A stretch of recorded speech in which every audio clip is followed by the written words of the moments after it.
안녕하세요. 다산이도 최종인 원장입니다. 오늘은 실기 정규반 교재를 먼저 공부해야 하는 이유에 대해서 말씀드려 볼까 합니다. 필기시험 치고 나서 실기 공부를 하는데 실기 공부할 시간이 많지가 않습니다. 바쁜데 제가 계속 실기 정규반 교재를 꼭 먼저 짧은 시간이나마 공부를 하고 나서 관연도를 보라고 합니다. 관연도 공부를 시작하라고요. 안 그래도 시간 없는데 왜 계속 이렇게 말씀드리냐? 크게 세 가지 정도 보시면 됩니다. 가장 큰 첫 번째는 뭐냐면은 정규반 공부하고 나서 관연도를 문제를 풀면은 오히려 시간이 더 단축될 수가 있습니다. 무슨 소리냐? 당연히 한 개를 더 공부함으로써 시간이 더 많이 걸릴 것 같지만 혼동되는 부분을 정규반을 통해서 확인을 합니다. 하면서 오히려 혼동되는 시간, 그러니까 공부하다 보면 너무 도대체 이 숫자가 왜 여기에 대입되어 있는지, 왜 이것이 사용되었는지 그런 부분에 있어서 많이 답답하실 거예요. 계속 담배만 피러 나가시고 하는 분이 많은데 정규반을 공부하면 그런 부분이 오히려 더 줄어듭니다. 그리고 두 번째로 전기에 내공을 쌓는 거예요. 내공을 쌓는다는 것이 정규반 공부를 이렇게 공부하면 전기 전체에 대해서 쭉 공부를 합니다. 그러면 우리가 관연도 문제만 풀면은 이 문제 자체만 우리가 뭐 포괄적으로 못 보고요. 짧게 문제 자체만 볼 수가 있는데 정규반을 보면은 전체 거의 큰 틀이 보이는 거. 그래서 전기 내공이 쌓입니다. 내공이 쌓이잖아. 그러면 처음 보는 문제에 있어서도 비슷하게 답을 할 수 있는 경우가 있습니다. 내공이 쌓이잖아. 그러면 모르겠다 하면서 내가 적었는데 그것이 정답이 되는 경우가 있어요. 네, 그런 것도 있고. 그 다음에 정규반 교재 같은 경우는 교재 문제가 수록되어 있는데 이 문제는 기사 문제도 있고 산업기사 문제도 있는데 중요한 문제들입니다. 시험에 나올 수 있는 문제들. 그래서 이런 것이 있습니다. 기사 문제를 31년치를 공부를 했어요. 31년치 기사 공부했는데 이 문제 나왔습니다. 이 문제는 산업기사 문제예요. 산업기사 문제인데 정규반에 수록된 문제예요. 그래서 기사 32개년을 10번을 딸딸 봤는데도 처음 보는 문제는 당황하고 틀리죠. 그런데 이 정규반 교재에 수록된 산업기사 문제를 공부하신 분들, 그래서 정규반을 공부하신 분들은 산업기사에서 중요한 문제까지도 공부할 수가 있다는 겁니다.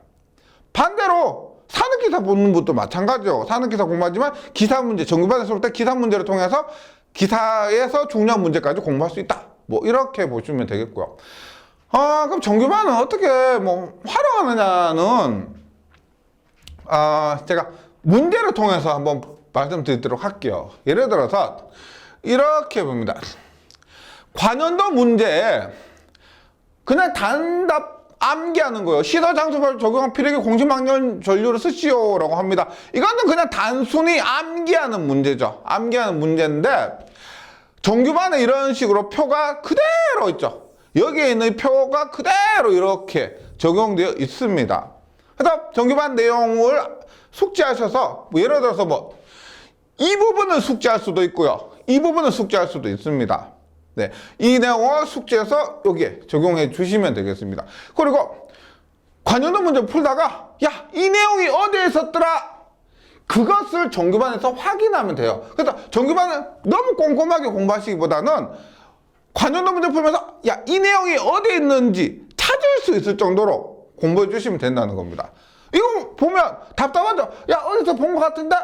정규반 여기에서 찾으시면 되는 거죠. 이런 문제도 있고요. 그 다음에 이런 것이 있습니다. 계산 문제인데, 계산 문제에서 보세요.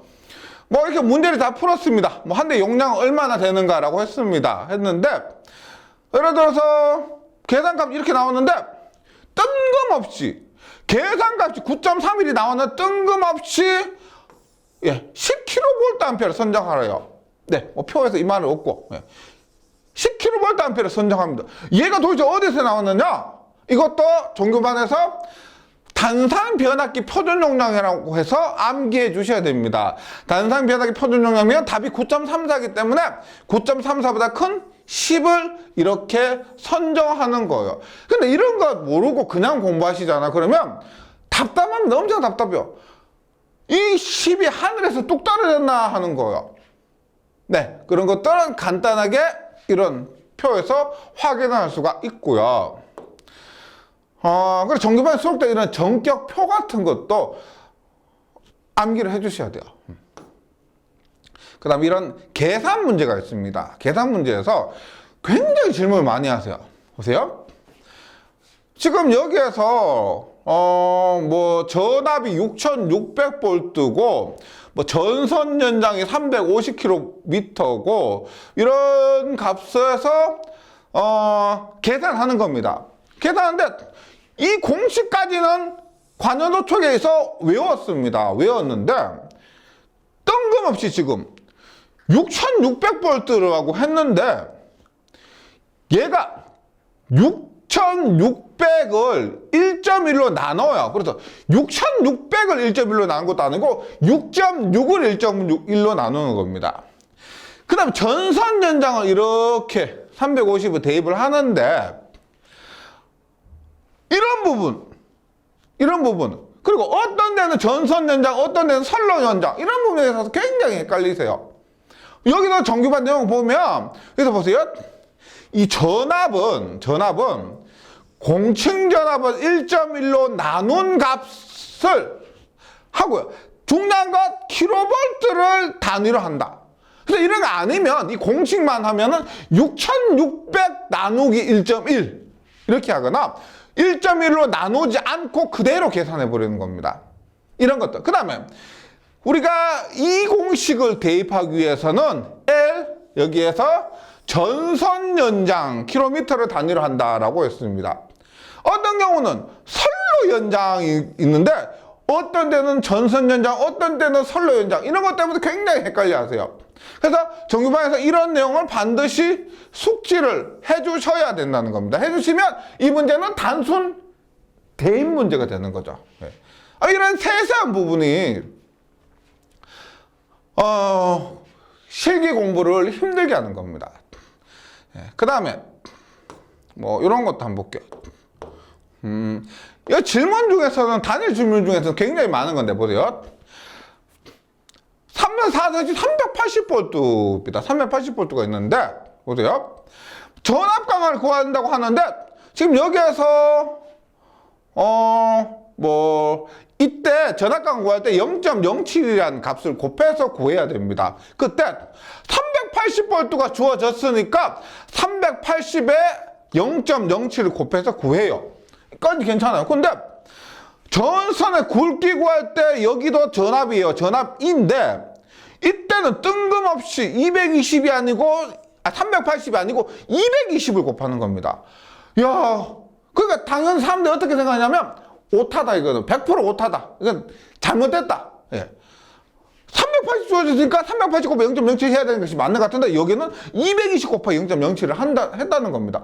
이것은 어떻게 우리가 정규반에서 이런 것을 공식을 유도를 합니다. 유도를 하다 보면 이때 전압 E는 뭐 상전압이라는 것을 확인할 수가 있어요. 그래서 이 공식을 3상 4선식에서 이 공식을 대입을 할 때 이 전압은 상전압이기 때문에 여기에서 220을 곱한다는 겁니다. 그러니까 이렇게 공부하지 않으신 분들은 어떻게 기가 막히는 거죠. 근데 지금 380을 220 넣었습니다. 근데 어떤 데는 3상 3선식은 또 그대로 넣죠. 단상 3선식, 단상 2선식 모두 달라지는 겁니다. 그래서 이런 부분에 있어서 혼동을 줄이시려면 차라리 이것을 먼저 공부하시고 나서 관연도 문제를 공부하는 것이 시간이 더 절약되는 경우가 있다는 거죠. 그래서 정규반을 너무 꼼꼼하게 공부하시기보다는 앞에서 말씀드린 것처럼 어디에 있는지, 이게 왜 이렇게 됐는지 찾을 수 있을 정도로 공부해 주시면 된다는 겁니다. 어차피 관연도 문제에서 성분은 우리 실기에서 승부는 관용도 문제 많이 풀어서 공부해 주셔야 돼요. 네.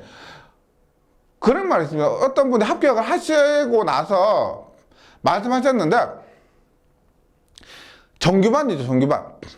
실기 시험에서 정규반만 공부해서는 절대 합격할 수 없습니다. 정규반만 공부해서는. 근데 실기 시험에서 정규반을 보지 않고서도 합격할 수가 없대요. 정규반을 보지 않고서도.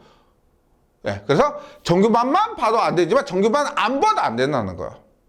네, 뭐 간단하게 이렇게 설명을 드렸고요. 혹시나 뭐 이런 정규반 공부 등에 있어서 뭐 궁금한 것이 있으면은 언제든지 글 남겨주세요. 잘 활용하시고 시험에서 꼭 좋은 결과 있으셨으면 좋겠습니다. 수고하셨습니다.